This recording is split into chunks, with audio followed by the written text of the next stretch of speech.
আজকে যারা বাংলাদেশ নিয়ে বেশি কথা বলেন,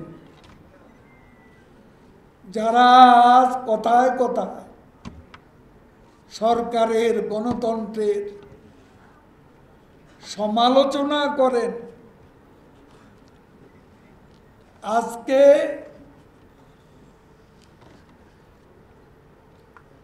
যারা আন্দোলনে ব্যর্থ, নির্বাচন ঠেকাতে ব্যর্থ, তারা গণতন্ত্রের সমালোচনা। যারা ৭৫-এ গণতন্ত্র হত্যা করে যাদের যাত্রা শুরু, বঙ্গবন্ধু পরিবারের রক্তস্রোত যারা বইয়ে দিয়েছে, তারা অভ্যন্তরে জাতীয় নেতাদের হত্যা করে তাদের গণতন্ত্র। ২১শে আগস্ট বঙ্গবন্ধু কন্যাকে টার্গেট করে যে হত্যাকাণ্ড, গণতন্ত্র হত্যা আর এক ধারাবাহিক নজির। এরাই এখন সবচেয়ে বেশি গণতন্ত্রের কথা বলে। নিজেরা বিপদে আছে, দেশকে বলে বিপদে আছে। বাংলাদেশ বিপদে নেই। শেখ হাসিনা যতক্ষণ আছে, ইনশাআল্লাহ বাংলাদেশ তার যথাযথ উচ্চতায় অধিষ্ঠিত। বাংলাদেশ এতদিনে প্রমাণ হয়েছে, একজন মানুষ বাংলাদেশের স্ট্যাবিলিটির প্রতি। আমাদের স্ট্যাবিলিটি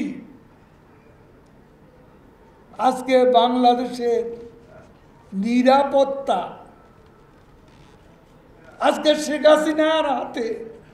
গণতন্ত্র নিরাপদ, বাংলাদেশ নিরাপদ, আমাদের অর্থনীতি নিরাপদ,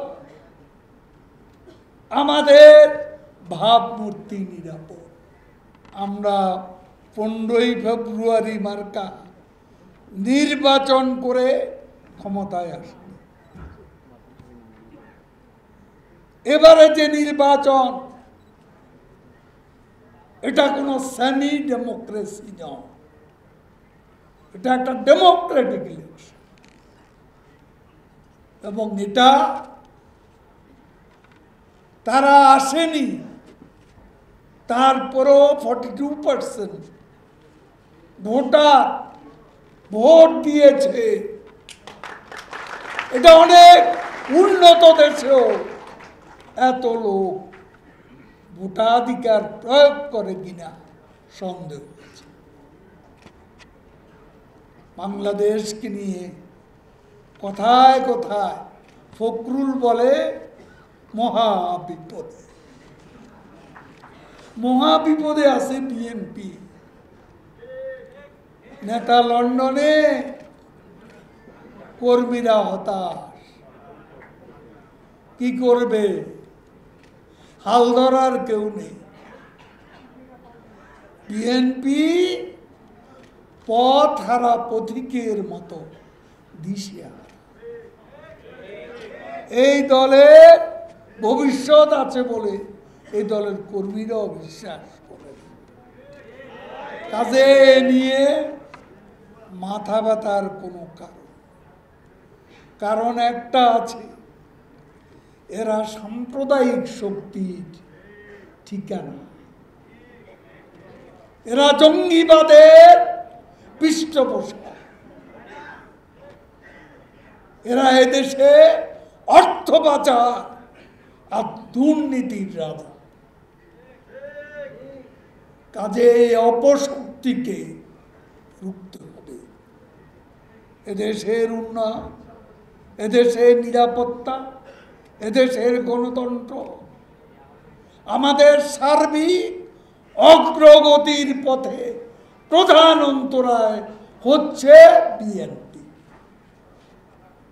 এদেরকে প্রশ্রয় দেওয়া যাবে না, এদেরকে রুখতে হবে। বাংলাদেশকে আরো এগিয়ে নিয়ে যেতে এই অপশক্তিকে রুখতে হবে।